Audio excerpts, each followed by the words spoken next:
Salam alaikum everyone. My name is Dina. Our awesome story today is called Zul-Qarnayn and Ya'juj wa Ma'juj. Let's go hear it and enjoy it. Let's begin our story by knowing who is Ya'juj and Ma'juj. Ya'juj and Ma'juj, or Gog and Magog, are actually human beings. They are actually tribes that exist on earth. They existed close to the time of Musa alayhi salam during the time of a great king called Dhul-Qarnayn.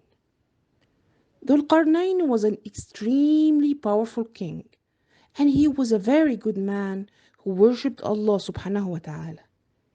He was one of the best kings that ever existed on earth. The kingdom of Dhul-Qarnayn reached almost the whole world, and his story is mentioned in Surah Al-Kahf. Dhul-Qarnayn was a king whom Allah subhanahu wa ta'ala had given a great power. He was able to go to any land he wanted because he had a huge army. Dhul-Qarnayn had so much authority to the extent that his kingdom reached the extremes of earth. He used to go around the whole world to see who was being oppressed, who was doing good to reward him, and he was trying to bring justice between people. And because of that, he went as far as he could.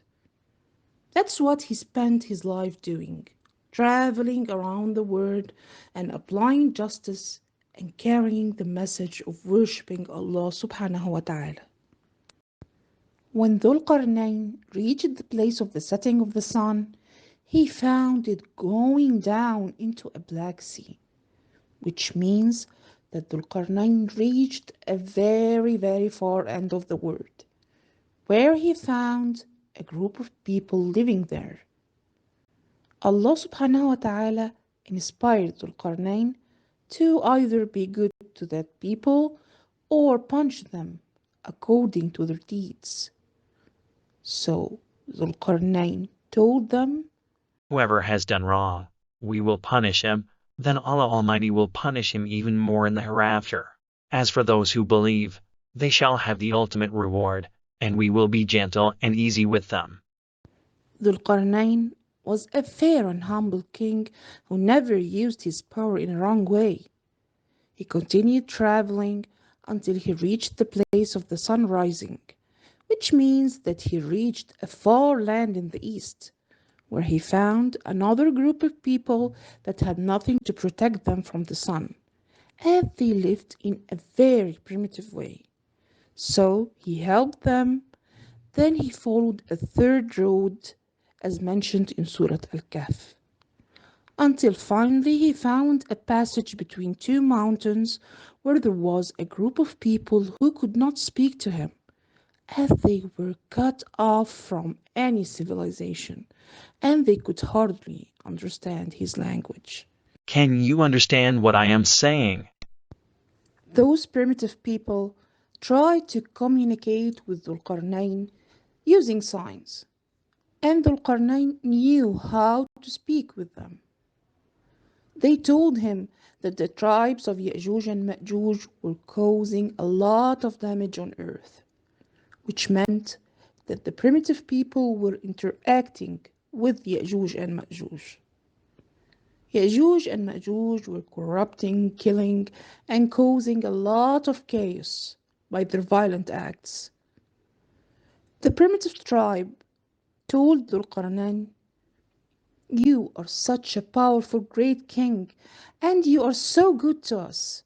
So please take our money and protect us from those evil people. Can you build a wall between the two of us?" Dhul-Qarnayn replied, Whatever Allah Almighty has given me is better than your money. I don't need that money. I will help you for the sake of Allah. But I need you to help me with your manpower and strength to build a fortified barrier between you and those evil tribes. Dhul-Qarnayn asked the primitive people to bring him blocks of iron.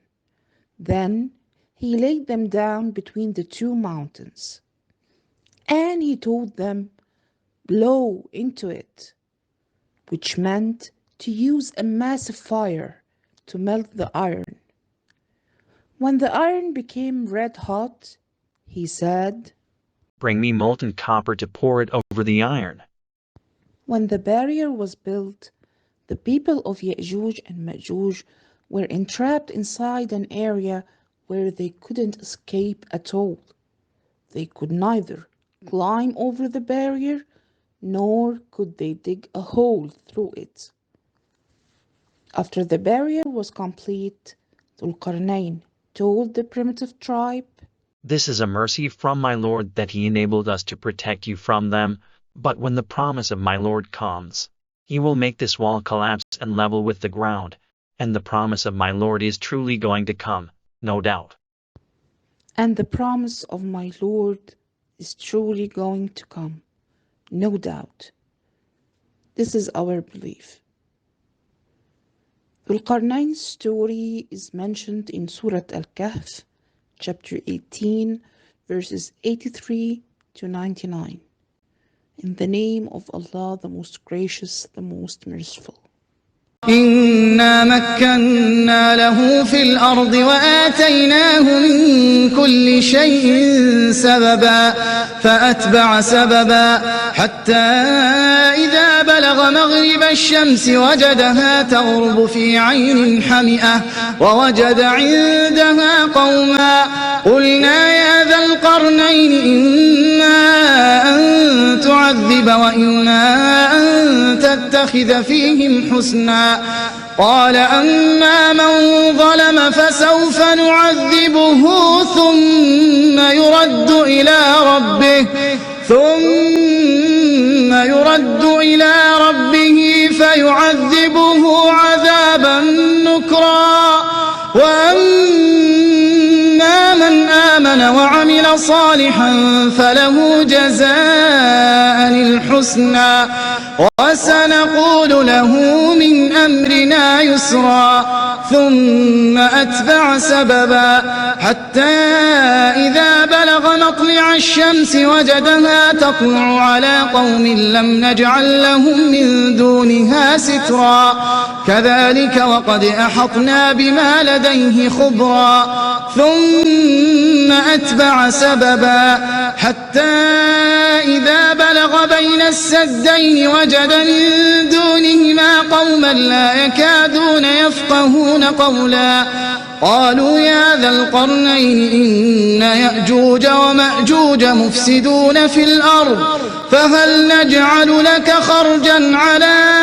أن تجعل بيننا وبينهم سدا قال ما مكني فيه ربي خير فأعينوني بقوة أجعل بينكم وبينهم ردما آتوني زبر الحديد حتى إذا ساوى بين الصدفين قال انفخوا حتى إذا جعله نارا قال آتوني أفرغ عليه قطرا فما استطاعوا أن يظهروه وما استطاعوا له نقبا قال هذا رحمة من ربي فإذا جاء وعد ربي جعله دكا